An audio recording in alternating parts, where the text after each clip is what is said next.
Hello everyone, welcome to Nightmare Realm. Today I want to talk about how to optimize your workouts. So we all work out, and exercise is always good for longevity, it's always good for health, and it's something that will keep you young for a long time. You can obviously see that there is a big difference between people who work out and people who don't. But how can you make the most out of your workouts? There's a few things that I've found that really help.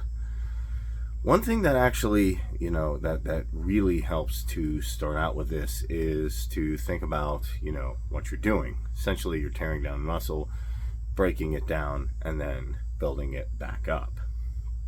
So the first thing that I really like to do is have a nutrient-rich diet. That way, I can always make sure that it's good for me. Now, there's different diets out there like carnivore, vegan, Mediterranean, stuff like that. You have to find what works best with you, and honestly, you just try different diets is the first thing. You want to have a good solid diet. The only thing I found in common is, with all these different diets, you don't want to have overly processed foods. You don't want super processed foods in your diet because that's not going to help. So what you want to do essentially is experiment with different foods. If you can, have your blood tested, or take a look at what your ancestors ate. I think that'll give you a pretty good idea of what a good diet that's going to correspond with you in turn with your workouts. Obviously, with workouts, I like to get a little bit of you can call it a warm-up in. Now, I don't stretch on days I work out, but I do stretch maybe after a workout or so, or, a day after. But I always try to, get a little run in, get a little workout in, do a little bit of something so that it works better. And one thing I do, that really helps is maybe you do some sprinting before you work out. You do something to get your heart rate up.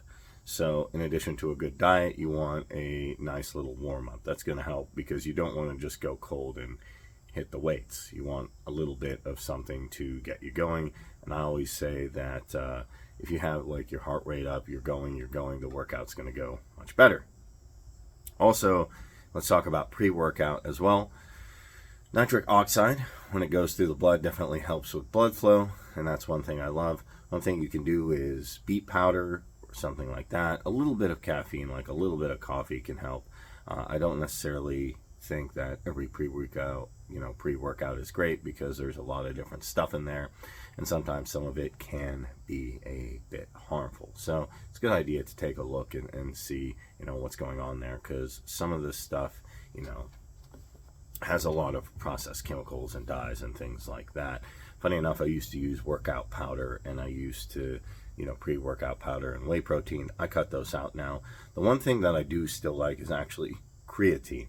I'd say that's one of the biggest supplements out there, and that's one of the things that was marketed as harmful for your liver or things like that. Now, I'm not giving medical advice, but I've found that creatine actually is very useful in a lot of different applications. It's one of the best anti-aging supplements, out there, along with working out. So that covers the kind of like pre-workout stuff and stuff I do before the workout. Then next, what do I like to do to, really get the most out of the workout? I like to target a couple body parts or, regions per day. So maybe I'll do biceps and chest. Maybe I'll do triceps and chest, something like that. Some days if I'm going to do legs, usually I do those by themselves. Maybe I add some abs in. I don't do abs every day, and that's always one thing I keep in mind. If I do abs one day, I give them a day to recovery. The recovery time is important. So you can do it one of two ways. You can do full body 3 times a week, which I do sometimes, or you can do a different muscle group and do that 5 times a week. But the recovery period is super important. Also, let's talk about when to work out. I think there's different times that work better. It's not very helpful to work out in the middle of the night, and the reason for that is your body's trying to sleep. So if it's nighttime, you're interrupting your circadian rhythm. Like, why are you getting up at 3 a.m. and doing push-ups? I admire you if that's the dedication, but it's not necessarily the best choice.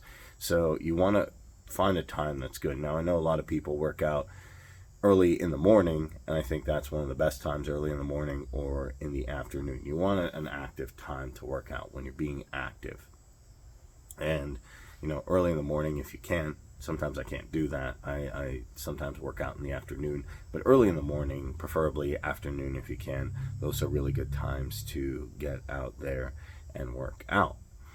Also, one thing I found that has really helped in addition to working out is intermittent fasting. So I'll take some days, even if I do intermittent fast, I'll have like a little bit of salt and maybe just a little bit of, some kind of a booster like, beetroot or something, just to keep me going. So you can actually do intermittent fasting to help lose the weight, and you can also make sure that you optimize your nutrition as well. Those things are going to be very, very important. Also, one thing I've seen that's kind of funny is there's a lot of people who will work out. Maybe it's not funny, maybe it's really bad, and they don't get enough sleep. Like, sleep is a superpower along with intermittent fasting. If you can get good workouts, sleep, and also in addition to that, get really, really good, just 8 to 9 hours of uninterrupted sleep, that's going to be huge. Now, a lot of people, even bodybuilders I've known, have saying, well, I don't really need to sleep, or I can kind of forsake sleep. And I think this is one of the huge mistakes people make. They say like, well, I can get, my sleep schedule's off. I get 4 to 5 hours. I get 8 to 9. And that happens sometimes. It happens to me. It happens to the best of us. Sometimes we don't sleep. Here's the problem.